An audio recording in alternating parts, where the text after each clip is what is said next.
कोई आकर के कहेगा कि हम आपके अपने हैं, हमें अपना बहुमूल्य वोट दीजिए, लेकिन तय आपको करना है कि कौन आपका अपना है और कौन आपका पराया है। कर रहे गरखा पंचायत के पूर्व मुखिया और जन स्वराज पार्टी के प्रखंड अध्यक्ष आदरणीय अशोक प्रसाद गुप्ता जी, मुख्य प्रवक्ता हमारे बड़े भैया आदरणीय मंटू शर्मा जी, आदरणीय रंजीत राय जी युवा अध्यक्ष और प्रदेश कार्यकारिणी समिति के सदस्य रंजीत जी और आदरणीय संपत राम राही जी और इस सभा के आयोजक और सोनपुर विधानसभा क्षेत्र से जन स्वराज पार्टी के भावी प्रत्याशी आदरणीय और उपस्थित सम्मानित माताएं बहनें और जनता जनार्दन, मैं आप सबको जन स्वराज की ओर से सादर प्रणाम करता हूं। अब बात यह है कि इस सभा का आयोजन आप सबके बीच नजदीक आ चुका है। अब धीरे धीरे नेताओं का तादाद गांव में बढ़ने वाला है।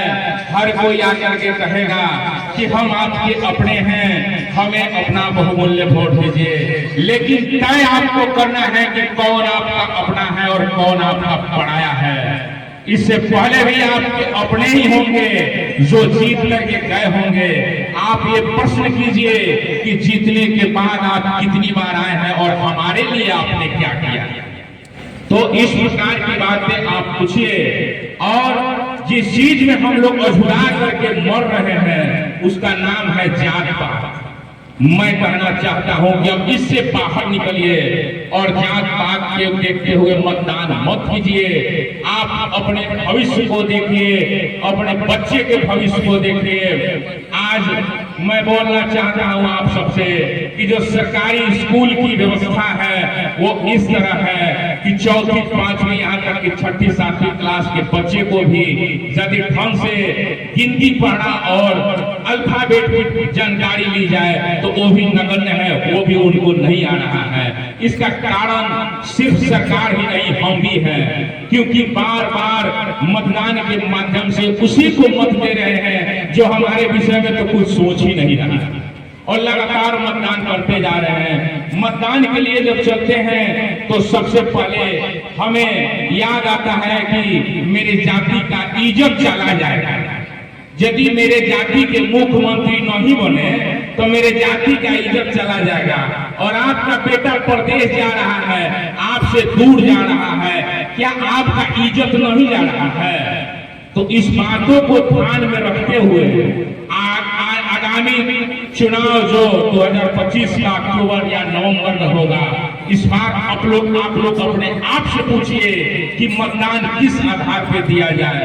मैं आप लोगों से कहना चाहता हूं कि जिस दिन किसी को प्रदेश जाना होता है टिकट कटा करके आइए और उसी दिन से मन में दुविधा उत्पन्न होने लगता है कि मैं अपने परिवार को छोड़ करके जाऊंगा कैसे। जिस दिन सुबह में ट्रेन पकड़ना होता है उस रात्रि में नींद नहीं आती है कि मैं अपने परिवार को छोड़ करके जाऊंगा कैसे।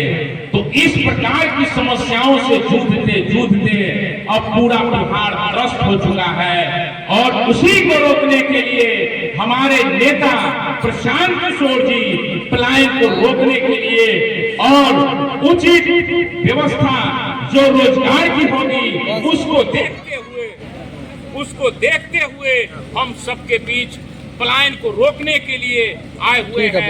यदि जनसुराज की सरकार बनी तो यहाँ पे युवाओं के लिए 10 से 15 हजार तक की नौकरी की व्यवस्था यहीं पे की जाएगी और जो इस शिक्षा की व्यवस्था है वो विश्व स्तरीय होगी।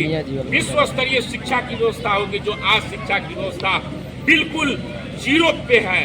तो आप लोग खुद ध्यान दीजिए कि आखिर हम किसे चुने कि हमारा कल्याण हो, आखिर हम किसे चुने कि हमारे बच्चों का भविष्य हो। मैं कहना चाहता हूं कि कोई भी नेता आज तक पद यात्रा करके पद यात्रा करके, गली गली घूम करके और गली गली की दशा दुर्दशा को नहीं देखा।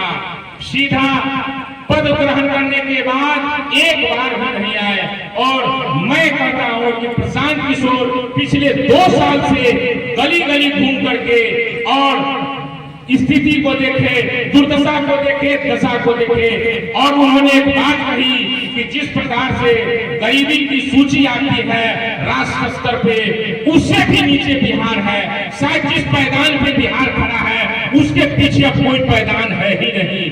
तो मैं समय के अभाव को देखते हुए कहूंगा कि जिस प्रकार मंदिर में भगवान की मूर्ति की स्थापना करने से पहले नगर की परिक्रमा कराई जाती है कि हे प्रभु नगर की दुर्दशा को देखिए और आपकी प्राण प्रतिष्ठा हो तो उसके बाद आप नगर का कल्याण कीजिए।